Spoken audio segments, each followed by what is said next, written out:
10대 분들은 피부 처짐이 적고 피부 조건이 좋은 경우가 많으므로 피부 절개로 수술 부담감을 늘리지 않아도 되는 경우가 많습니다. 쌍꺼풀 수술은 크게 절개랑 비절개로 나뉘는데, 수술은 쉽게 말하면 비절개 수술법입니다. 절개를 하지 않고 미세한 구멍을 내어서 쌍꺼풀 라인을 만들어주므로 심한 피부 늘어짐을 해결할 수 없지만, 절개 쌍꺼풀보다 흉터가 적고 쌍꺼풀 라인의 예측이 쉽고 회복이 빠르며 자연스럽다는 장점이 있습니다. 안녕하세요. ES청담 성형외과 대표원장 이준호입니다. 겨울 동안 병원에 쌍꺼풀 수술을 상담받으러 오는 10대 분들이 많아졌는데요. 어떻게 하면 예쁜 쌍꺼풀을 만들 수 있는지 묻는 분들도 많습니다. 가급적이면 첫 수술인 경우에는 어린 분들에게는 자연유착 쌍꺼풀을 권해드리고 있는데요. 오늘 제가 왜 10대 분들에게 첫눈 성형으로 자연유착 쌍꺼풀을 추천하는지, 자연유착 쌍꺼풀은 정확히 어떤 것인지 알려드리겠습니다. 쌍꺼풀 수술은 크게 절개랑 비절개로 나뉘는데, 자연유착 쌍꺼풀 수술은 쉽게 말하면 비절개 수술법입니다. 눈꺼풀에 미세한 구멍을 뚫어서 머리카락보다 가는 실을 이용해 쌍꺼풀 라인을 만들어주게 되며, 피부와 눈 및 조직 간의 자연스러운 유착을 유도해서 쌍꺼풀 라인을 잡아주는 수술법입니다. 간혹 매몰법과 자연유착 쌍꺼풀의 차이점에 대해 궁금해하시는 분들도 있는데요. 병원마다 디테일 차이는 있을 수 있지만 매몰법과 자연유착 그리고 비절개 다 같은 말이라고 할 수 있습니다. 가장 큰 차이점은 수술 방법에 있습니다.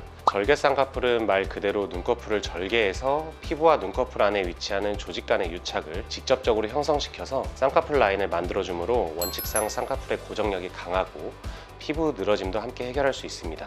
반면 자연유착 쌍꺼풀 같은 경우에는 절개를 하지 않고 미세한 구멍을 내어서 쌍꺼풀 라인을 만들어주므로 심한 피부 늘어짐을 해결할 수 없지만, 절개 쌍꺼풀보다 흉터가 적고 쌍꺼풀 라인의 예측이 쉽고 회복이 빠르며 자연스럽다는 장점이 있습니다.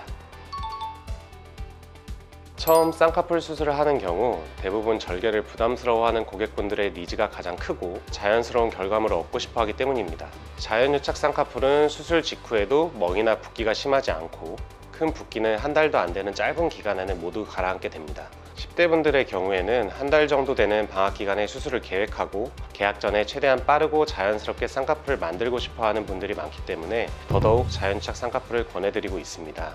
둘째, 추후 재수술에 용이하기 때문입니다. 10대 분들은 아직 자신에게 어울리는 쌍꺼풀 라인을 정확히 모르는 경우가 많고, 미적 기준이 정립되지 않았다고 설명드립니다. 또 수술 후에 성장하면서 얼굴과 추구하는 스타일이 달라질 수 있으므로 혹시 모를 재수술에 대비해 자연유착으로 수술받는 것이 좋습니다.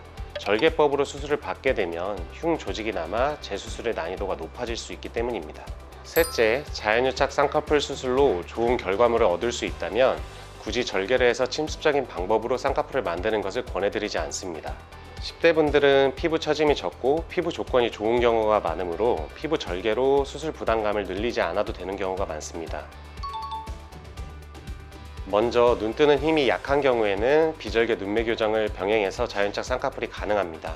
이번에 소개해드릴 케이스는 10대 후반의 여자 환자분으로 눈꺼풀이 처져 있고 지방이 두꺼운 상태였으며 동공을 많이 가리는 심한 안검하수로 내원하였습니다. 환자분께서는 자연스럽게 쌍꺼풀이 생기면서 눈동자가 많이 보이길 원하셨습니다. 이런 경우에는 제가 앞에 말씀드린 거랑 다르게 절개를 해야 되는 경우가 많습니다. 자연유착으로도 어느 정도 라인을 잡을 수 있지만, 심하게 처져 있는데 눈매 교정을 많이 해야 되는 경우에는 절개법을 추천드리고 있습니다.